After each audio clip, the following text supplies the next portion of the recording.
Halo kawan bergerak, balik lagi nih di podcast bandungbergerak.id. Masih bersama saya Aula Rajul, reporter Bandung Bergerak. Kali ini kita mengambil singgasananya Bapak Joko di ruang BB, dan bersama kita sudah ada Direktur Eksekutif Walhi Jawa Barat, Bung Meki. Gimana Bung, sehat Bung? Yang sehat-sehat, alhamdulillah. Oke, nah sebelumnya kan kita bareng Bung Meki juga di episode 1 ya Bung ya. Nah kita kemarin ngobrol sama Bung Iwang, ngobrol soal solusi palsu dari co-firing. Jadi kita udah 2 episode Bung ngobrol yang suram-suram gitu. Kita ngobrol banyak permasalahan gitu. Dari PLTU ya kan, dampak-dampak yang dirasakan oleh masyarakat, dampak lingkungan. Kemudian kita kemarin juga bahas sama Bung Iwang itu soal solusi palsu yang ditawarkan oleh pemerintah itu ya, co-firing. Kemudian ada apa? Solusi pendanaan itu yang JP, ATM. Dan ternyata itu ya bukan sepenuhnya solusi gitu ya, masih banyak permasalahan di dalamnya gitu. Oke. Nah, kita hari ini mau coba bahas ke depannya seperti apa. Bagaimana seharusnya transisi energi itu dilakukan oleh Indonesia. Seperti itu, Bu. Oke. Nah, mengawali pembicaraan ini, gimana, Bung? Harusnya transisi energi yang berkeadilan itu seperti apa, Bung? Prinsipnya seperti apa yang harus diterapkan? Ya, secara prinsip energinya harus bersih. Oke. Dan tidak hanya bersih, dia juga harus berkeadilan. Oke. Jadi kalau dijabarkan memang idealnya kalau kita mau ngejar ideal gitu ya, bersih itu kan dari hulu ke hilir ya. Oke. Dari hulu ke hilir gitu. Jadi kalau mau dibandingkan misalnya dengan PLTU batubara, dia kan nggak bersih karena di hulunya pertambangan bikin dampak. Oke. Distribusinya juga menuju ke PLTU lewat laut dia berdampak. Di PLTU-nya berdampak. Nah, memang secara ideal energi bersih juga jangan sampai kayak gitu sebenarnya. Oke. Gitu.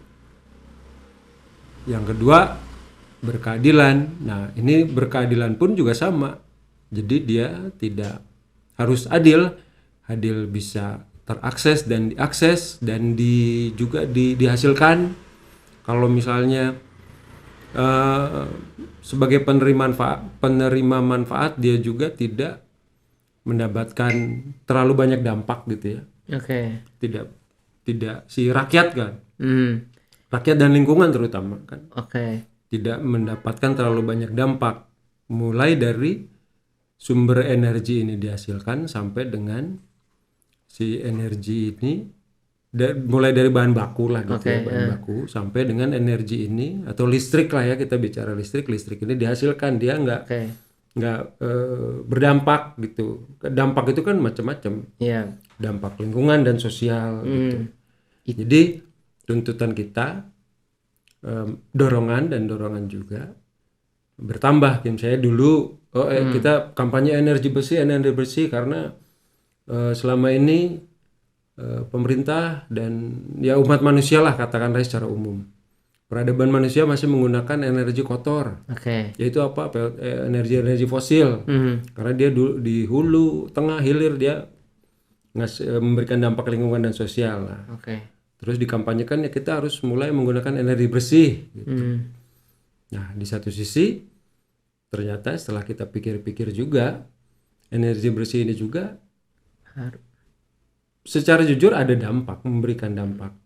Walaupun dia itu diklaim bersih, ramah lingkungan. Gitu. Nah, akhirnya kenapa misalnya ada dampak? Karena di beberapa maksudnya di hulu dan juga di hilir gitu ya, dia misalnya mengorbankan juga mata pencarian masyarakat misalnya. Artinya kan itu tidak adil gitu ya. Si energi bersih ini bersih tapi nggak adil, karena memberikan dampak merampas misalnya.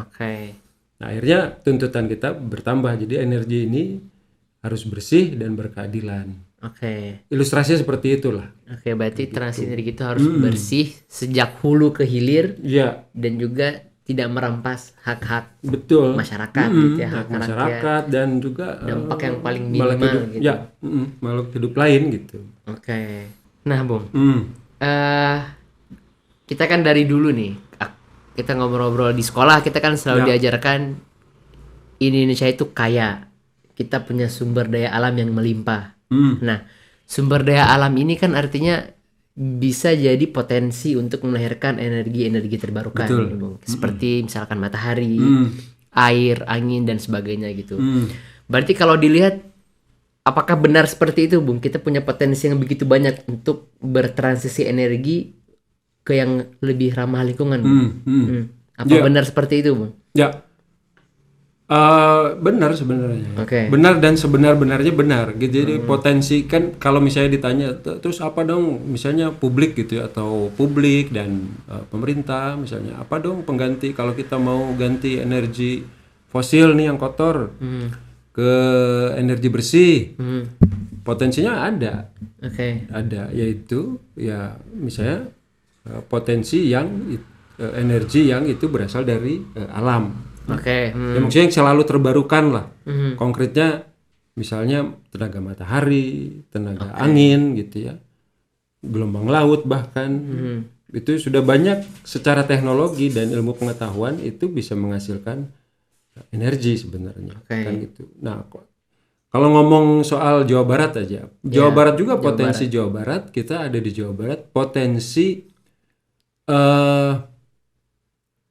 potensi energi dari paparan matahari sangat besar juga. Angin juga punya kita Jawa Barat ya, karena potensinya kan ada di misalnya di utara selatan yang dekat dengan kawasan pesisir ya. Betul. Nah itu kan berpotensi untuk tenaga surya semua lah di darat, di darat dan di pesisir, bahkan juga bisa sekarang teknologi memungkinkan kan memasang pembangkit solar panel di laut misalnya, di laut yang terapung dangkal, gitu ya. Laut dangkal atau yang terapung misalnya. Jadi sangat memungkinkan Jawa Barat untuk potensi kalau kita bicara tenaga surya sama angin gitu ya. Apalagi kalau misalnya nanti misalnya ke depan mau nambah gelombang laut gitu kan, Jawa Barat pun juga punya kawasan pesisir ya, punya laut.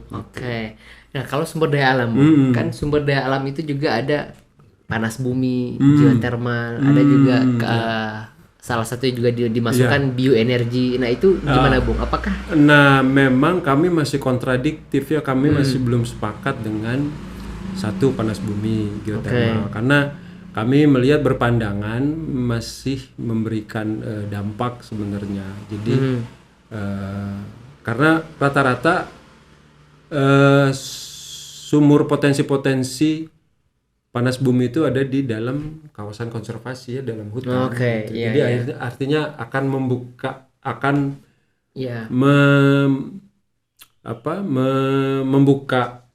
lahan di hutan, walaupun tidak besar sebenarnya, memang hanya untuk sumur dan jalan inspeksi ya, tapi itu nanti akan justru dengan adanya jalan ininya ya, hasil analisis bacaan, dengan adanya jalan inspeksi itu membuka peluang terjadinya perambahan hutan, kayak gitu. Terus juga ada lagi potensi terkait biasanya identik pembangkit listrik tenaga geotermal panas bumi itu identik dengan getaran ya, jadi kayak semacam gempa lokal gitu, karena dia kan mengambil panas dari dalam, ini memanfaatkan panas bumi. Seperti itu. Potensi keamanannya juga lumayan tinggi gitu. Maksudnya keamanan, bukan keamanannya jadi kecelakaan dari ini, karena beberapa kasus pernah terjadi ya kecelakaan instalasi gitu, kayak gitu. Terus itu Ya kalau geothermal, bioenergi juga seperti apa? Masih sama, karena bioenergi ini kami mengkhawatirkan pemanfaatan cangkang sawit biasanya. Cangkang sawit. Bioenergi sepakat, tapi selama itu kadang dijadikan justifikasi untuk memperluas lahan sawit ya. Memperluas lahan sawit misalnya. Memperluas lahan sawit. Dan lahan-lahan hutan tanaman energi sekarang kan sedang didorong juga. HTE itu ya. HTE itu. Untuk yang kemarin co-firing juga co-firing dan ya itu bagian dari ini ya, bioenergi, dianggapnya bioenergi karena berasal dari tanaman. Co-firing itu kan teknisnya, jadi istilah teknis gitu. Menambah sesuatu yang sifatnya bio ke dalam sistem pembakaran gitu. Tapi itu bisa dikategorikan bioenergi juga. Karena dia pakai. Oke. Begitu. Dan juga kan itu kalau kita bahasa di prinsipnya kan dari hulu ke hilir dia juga tidak ramah, artinya ada gapnya gitu ya, yang dia melahirkan permasalahan gitu. Oke. Nah kalau kita bahas panel surya berarti. Apakah memang panel surya bisa dijangkau oleh masyarakat gitu? Apakah masyarakat mungkin di rumah masing-masing punya panel surya? Mahal kan Bung, produk Indonesia. Itu gimana, memang tantangannya sekarang masih mahal. Gitu. Masih mahal. Tapi sebenarnya mahal ini kan masih, menurut kami kalau ada niat baik dari pemerintah, kan pemerintah juga udah bisa memulai ini gitu. Mendorong ya misalnya skema subsidi gitu ya, pelan-pelan. Nah itu supaya bisa harga biaya dari panel surya ini menjadi lebih bisa terjangkau lah misalnya. Karena walaupun kan faktanya sekarang, walaupun misalnya saat ini masih kalangan tertentu yang bisa mengakses atau bisa belinya lah gitu. Iya, benar-benar. Tapi sudah banyak gitu ya. Udah banyak yang sudah mulai beralih gitu ya, mereka pengen masang solar rooftop gitu. Solar rooftop di rumah kami masing-masing gitu ya. Kayak itu sekarang udah jadi trennya, udah naik gitu. Nah, seharusnya kan ini disambut baik sebenarnya dengan oleh pemerintah. Ya konkret gitu, oleh pemerintah misalnya ya harus disiapin segala sesuatunya, perangkatnya. Seperti itu.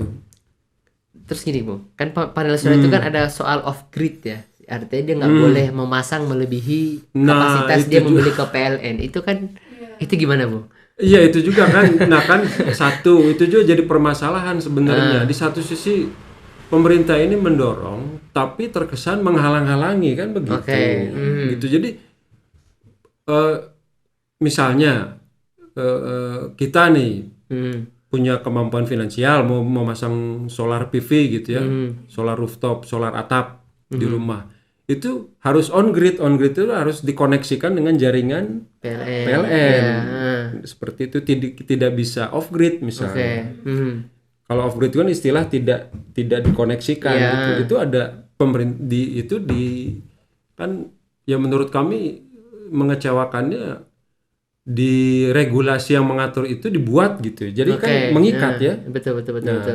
Ini mengikat. Dan kalau misalnya ada ancamannya juga, kalau misalnya kita menolak on grid, pengen off grid. Nah, koneksi PLN kita diputus gitu. Jadi kita benar-benar sepenuhnya pakai solar panel. Dan sudah ada yang akhirnya berani gitu. Ya sudah nggak apa-apa saya ngambil resiko diputus oleh PLN. Saya akan menggantungkan sepenuhnya pakai solar panel gitu. Seperti itu.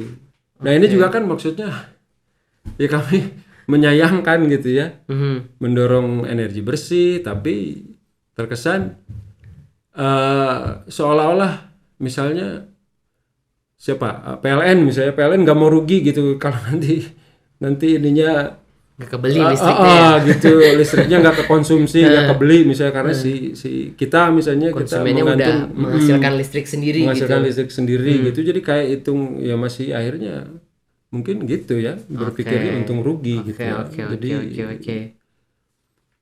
ya akhirnya kan jadi kayak menurut kami otoriter juga ya, jadi harus maksa, sedangkan kan ini energi gratis gitu. Iya benar.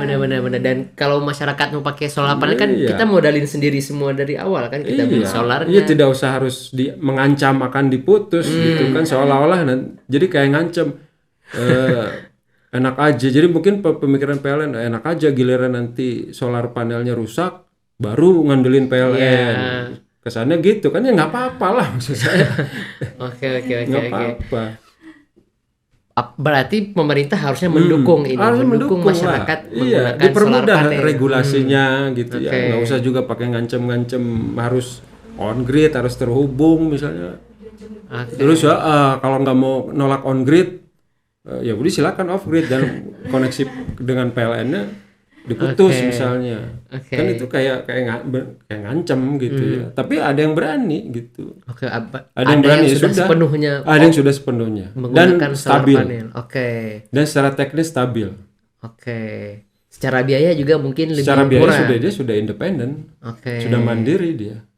Akhirnya. Hanya di awal aja ya, Bung. Ya, kalau dari hitung-hitungan memang di awal. Ya, gitu. Kita ngeluarin modal besar di awal gitu.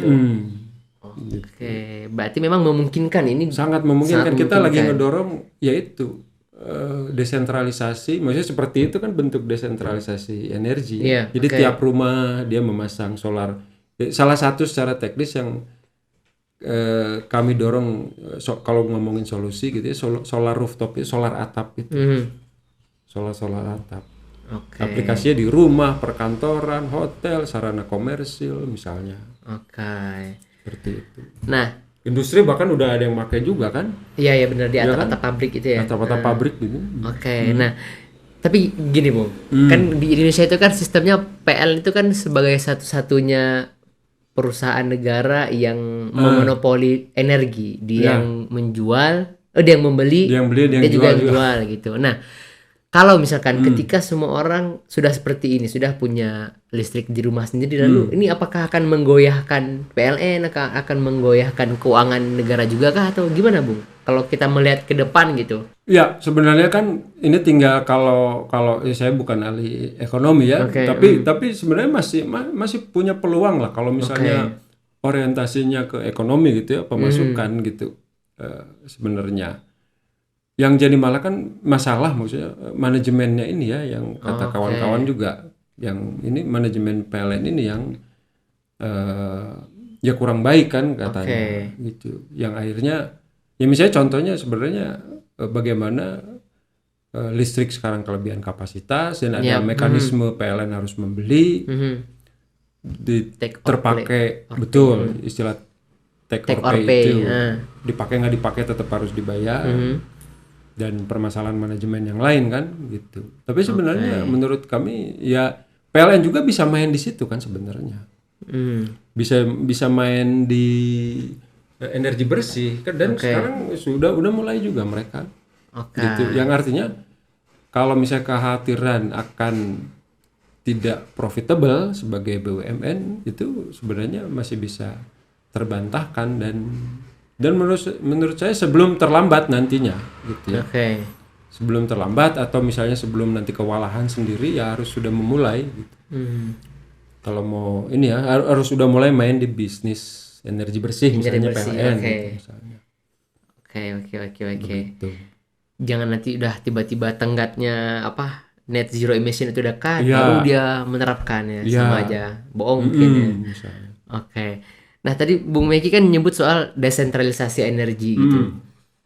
Misalkan mungkin kalau untuk setiap masyarakat memiliki solar panel mungkin akan memberatkan gitu. Tapi gimana kalau energi itu skalanya komunal, skala komunitas, skala kecil, dikelola bersama-sama, itu apakah juga mungkin dan bisa jadi solusi untuk transisi energi, Bung? Iya, itu yang berkeadilan. Betul. Itu salah satu juga yang kami kampanyekan dan kami dorong, desentralisasi energi. Artinya energi ini bisa dihasilkan dan digunakan sepenuhnya juga oleh komunitas-komunitas di daerah, dan Jabar juga punya potensi, sangat punya potensi untuk itu. Misalnya contoh di tataran praktik penggunaan sumber daya alam sungai untuk menghasilkan energi untuk secara teknis menginstal pembangkit listrik tenaga mikrohidro. Mikrohidro, Sudah ya. banyak komunitas yang mempraktikkan itu, gitu.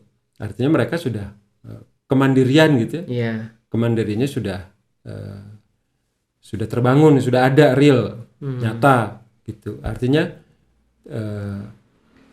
tidak ada lagi biaya untuk mengkonsumsi listrik, misalnya tinggal ya perawatan lah misalnya secara teknis gitu.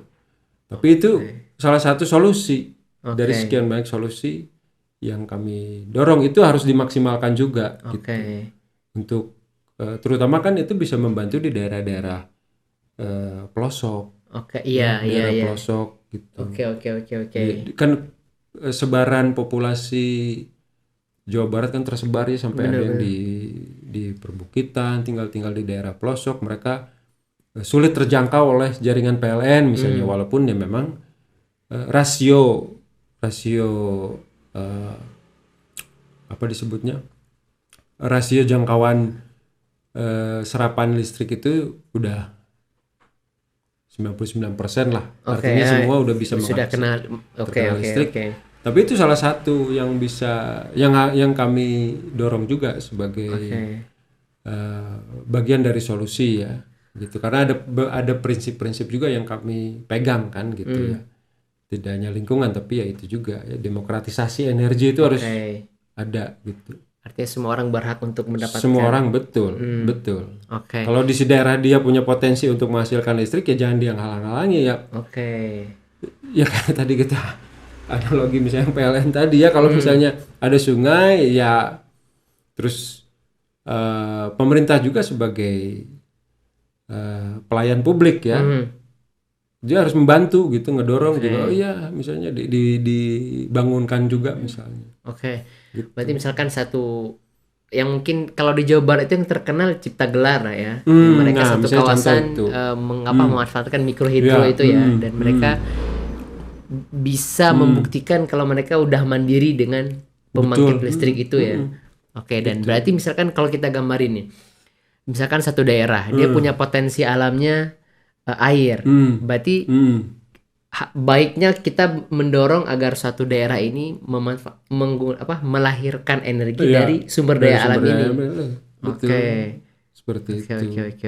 Punya sungai berpotensi ya, didorong lah untuk bisa ngebangun itu ya, pembangkit listrik tenaga mikrohidro, mini hidro, mikro, mini gitu kan, itu juga bagian dari sentralisasi, jadi tersebar gitu, nggak terpusat misalnya di satu PLTU kan. Selama ini kita masih tersentral ya. Benar. Kita tinggal di pembangkit besar. Tinggal di Bandung tapi ternyata ngambil listriknya di daerah Cirebon rupanya ya. Itu ya pakai batu bara pula misalnya gitu. Jadi prinsip bersihnya kan juga nggak ada kan gitu misalnya. Kenyataan sekarang ya. Nah, lalu Bung gini, kan ini transisi energi yang kita harapkan terwujud seperti itu gitu. Betul. Nah, lalu bagaimana dengan nasib PLTU ketika harapan kita ini ya semoga terwujud? Harusnya berarti PLTU ini langsung dipensiunkan atau memang tidak beroperasi sama sekali, Bung? Ya kalau kami punya prinsip, punya sikap, ya pensiunkan saja.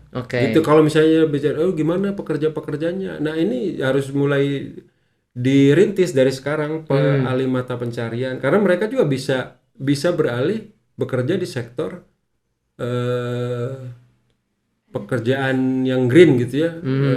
Kalau di istilah bahasa Inggrisnya green job gitu kan. Nah, mereka bisa dipekerjakan di situ gitu. Di green jobs ini ya, di pembangkit listrik tenaga surya, tenaga angin gitu. Ada peralihan ya, walaupun juga misalnya tidak terserap gitu ya. Nah, mereka juga bisa di upgrade lagi gitu ya, di upgrade, atau misalnya ya pengalihan mata pencarian di sektor-sektor hulu yang itu menunjang secara teknis, operasional pembangkit listrik energi hijau misalnya. Begitu di sektor hulunya, pabriknya misalnya gitu. Kayak gitu. Misalnya dialihkan ke pabrik panel surya Misalnya Iya. Oke. Pabrik-pabrik baterai gitu, baterai untuk PLTS. Oh iya. Oke. Nah, lalu gini Bung, kan tadi pertanyaan aku ketika ini sudah terjadi, ketika harapan kita terjadi pensiun PLTU dipensiunkan, apakah kita harus menunggu dulu ini terwujud atau memang PLTU secara pelan-pelan dipensiunkan kemudian inisiatif untuk menggunakan energi bersih ini dipercepat gitu Bung? Iya, kan dorongannya seperti itu memang. Ini harus dipercepat ya, transisinya harus sudah mulai gitu. Oke. Harus sudah mulai supaya nanti bisa berimbang gitu. Begitu misalnya si PLTU ini memang udah benar-benar waktunya dipensiunkan, ini udah siap gitu penggantinya yang PLTS ini energi yang lebih bersih ini udah lebih bersih ini bisa memasok listrik buat masyarakat. Oke. Kayak gitu. Oke. Oke. Nah, terakhir Bung. Berarti dari yang kita udah bicara tadi, langkah kecil yang bisa dilakukan masyarakat nih untuk mewujudkan transisi energi ini seperti apa, Bung? Ya, langkah kecilnya memang salah satunya ya bisa membantu ikut mendorong lah ya, mengkampanyekan penggunaan energi bersih gitu. Ke pemerintah gitu ya, mendorong itu supaya pemerintah juga bisa menyadari ini tekanan atau keinginan ini sudah cukup kuat dari publik misalnya. Itu ya setengahnya bisa mengkampanyekan itu di media-media sosial lah gitu kan. Nggak sulit sebenarnya ya. Supaya pemerintah juga bisa menyadari kalau ini tuntutan dari masyarakat sudah tuntutan masyarakat akan energi bersih ini sudah besar misalnya di situ. Dan juga kalau ya masyarakat yang mempunyai kemampuan finansial misalnya, ya kami juga mendorong mereka bisa ini ya, bisa ikut juga membantu misalnya seperti itu dengan menerapkan atau menggunakan solar panel, solar atap untuk di rumah masing-masing, untuk kebutuhan energi listrik mereka. Dengan begitu kan itu juga membantu mengkampanyekan, jadi praktek-praktek ini bisa tersebar semakin banyak, semakin mempertegas misalnya keinginan publik misalnya. Untuk transisi energi juga untuk ngasih bukti baru lagi kalau ternyata yang menggunakan solar panel di rumah bisa survive, bisa mandiri. Bahkan mungkin kalau buat masyarakat akan lebih untung kalau biayanya ternyata lebih rendah gitu. Betul. Oke. Ada pesan-pesankah dari Bung Meki untuk pemerintah? Transisi energi harus diwujudkan seperti apa? Karena belum ada sosialisasinya juga. Betul. Iya, itu. Ya kita betul tadi seperti yang disampaikan kawan-kawan. Jadi ini kita mendorong gitu supaya ada percepatan gitu ya, akselerasi transisi energi ini, terus akselerasi pensiun dini ini supaya lebih ambisius kan targetnya pensiun dini, atau misalnya target net zero emissionnya itu di 2060 sementara negara-negara lain kan 2050, bahkan ada yang lebih pendek dari itu. Nah, kita dorongannya kita dorongannya itu di samping juga ya ditunjang juga dengan produk-produk kebijakan yang mendukung energi bersih, bukan malah menghambat atau menghalang-halangi gitu ya. Kita harapannya kita seperti itu, jadi ada keseriusan yang lebih ambisius lah, menunjukkan bahwa saja pemerintah sangat peduli dan sangat sadar bahwa krisis iklim ini nyata, gitu. Sehingga di tataran teknis, di tataran praktek segera mempensiun dinikan pembangkit listrik yang menggunakan energi fosil dan berjalan bersama paralel gitu ya, mempercepat juga pengimplementasian gitu ya, pembangunan proyek-proyek energi bersih yang tentunya juga tidak merugikan, Oke. merampas sumber kehidupan rakyat tentunya gitu. Oke. Itu paling bro. Artinya pemerintah harus lebih harapannya. ambisius, ngasih target Betul. yang lebih cepat dan secara paralel tadi sambil memensiunkan berjalan PLTU dan mempercepat energi yang lebih bersih. Ya, Masyarakat bisa ikut mengkampanyekan gitu, ikut mendorong pemerintah. betul. Juga kalau mungkin yang punya kemampuan bisa nih langsung menggunakan solar panel di rumahnya masing-masing gitu, mencoba. Oke, nah artinya ini langkah-langkah ini yang kita percaya, Bung, kita bisa percaya Betul. bisa menahan laju panas bumi gitu agar tidak terlalu panas. Iya. Kita menahan laju krisis iklim. Ya, harapannya ya kita masih bumi yang kita cintai ini masih bisa umurnya masih panjang gitu, Betul. masih nyaman untuk kita tinggali. Harus nggak ada lagi planet penggantinya mau nyari kemana. Oke, seperti itu kawan-kawan, podcast Bandung Bergerak bersama Walhi Jawa Barat tentang energi. Ya. Sampai ketemu lagi di episode lain yang akan membicarakan topik-topik yang pastinya mungkin akan sangat bermanfaat bagi kawan-kawan sekalian. Terima kasih, sampai jumpa.